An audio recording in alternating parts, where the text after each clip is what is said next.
name's Fiori. I'm an actor, a writer and a storyteller. And I do a lot of dark children's theatre. So tonight I've come as one of my alter egos called Martha Creep. So I might just have to get into character. So I've come at this very much from a storytelling angle. So not as clever as you lot, but so hence I've got my storybook. So if I get a little bit Jackanory on you, then forgive me. Just imagine that you're all children, if you can. So, my name is Martha Creep. No doubt you've heard of me? Yes? Come on, you can speak. Yeah. Well, you're supposed to say no, but never mind. I would have told you to piss off, never mind. Well, no matter, here is my resume.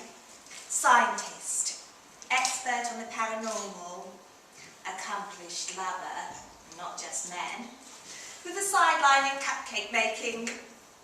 But before I commence, let us become a little bit more acquainted. I would like you to shake hands with somebody you don't know. Go on. Go on.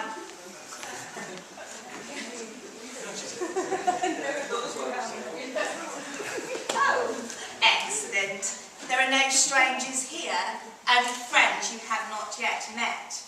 I have met some of you before. So, Flunconference. Well, there are plenty of theories on the subject tonight, but I am here to tell you the truth. And sometimes the truth is often stranger than fiction. Flunconference. Flunconference. Such a lovely sounding word, full of froth and wonder like marshmallows or a hot new drag queen. But Flunconference, they do not smell so sweet. Oh no. You see, I have the ability to see people's Flunconference even when they believe they are hidden in the deepest, darkest corner of their mind. I witnessed the Flunconference that no one wants anyone else to know. Their innermost secrets. They pop up involuntarily like an unmentionable inconvenience for a gentleman on a crowded bus. They are conjured up by association, sparked off by a word in a conversation someone else had had, a song, a building, a smell. Their perimeter looks like purple chainmail, the shape and colour of aubergines, but when inspected closer, the round links are actually purple polos. Oh yes, and inside are the archaic symbols of their disgrace. One would expect them to move quickly, but on the contrary, they slink and seep, followed by a spurt of purple steam. You see, people don't want their Flunconference to be released because their hosts can never escape them. Memories, emotions they are ashamed of. They smell of sulphur, dirty nappies and rotting trout. Their sound is a myriad of whispers.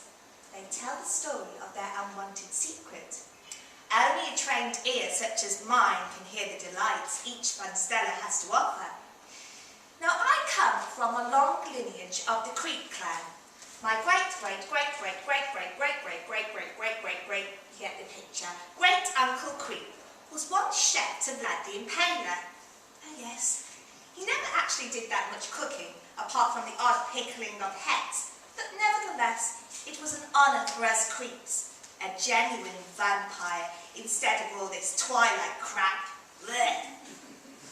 Uncle Creep recorded his first ever sighting of a Flunconference when he had come to Liverpool to work as a cook in an inn in Birkenhead. I'll just find my page, the hour. I couldn't actually learn it for £25, but never mind. Let's have a look. Now, yes, in Birkenhead, he was serving the Lord some broth and asked whether he would like some bread. The Lord twitched at the mention of bread and stared into space.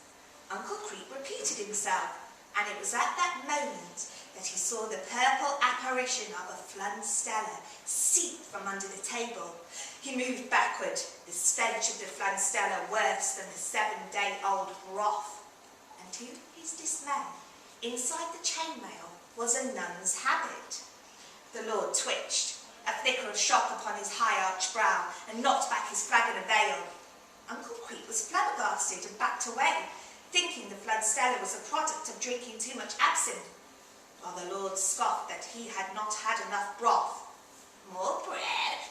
Uncle Creep asked, the same wince at the mention of bread. Again, the purple apparition, the nun's habit, and the putrid smell. "Sir, you seem a little uncomfortable. I trust the soup is to your liking. Is there a problem with the bread?" And at those words, the Lord stumbled off, the Flunsteller following him. Uncle Creep heard a plethora of whispers, and this was the story behind the Lord's Flunsteller. You see, a very beautiful nun was walking from Birkenhead Priory in St. Werburgh's in Chester, and politely asked for a night's bed in the Lord's manor house. She was never seen again. The evil Lord seized her and starved her to near death. Just before her last breaths, the Lord relented and tried to stuff a bread roll into her mouth.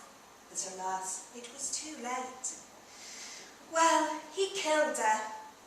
The reasons are as murky as the mists of time, but it was probably because the nun wouldn't let him have his wicked way with her, and because of his hatred for the church. He was seen by his servant to have fled with the body in the dead of night. There were sightings of him speeding through Eastham, and then who knows where he disposed of the body of the poor nun, but she never had the Christian burial she deserved. His biggest regret was that the bread roll hadn't revived her, and now at any time a doughy consistency was mentioned, his Flunsteller was released.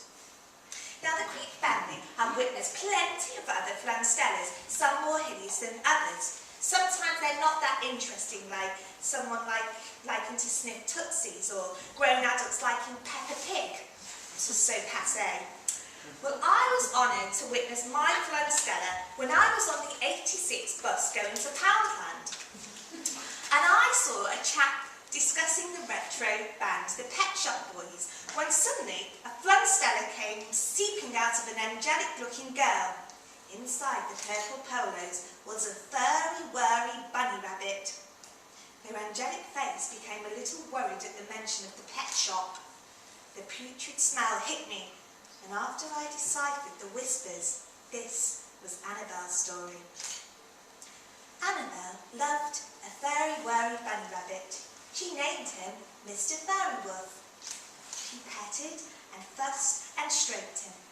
Every day she would sing him a lullaby and fetch him a bunch of fresh, crunchy carrots. She would take him to show and tell and present him to all of her pals. One fine summer's day, on her lawn, she introduced him to Barbie and Ken and Skipper. They all had such a jolly time.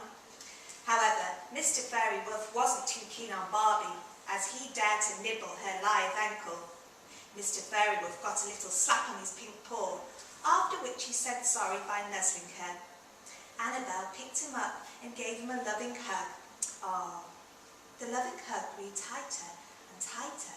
She loved him so. And then she saw a puppy approach.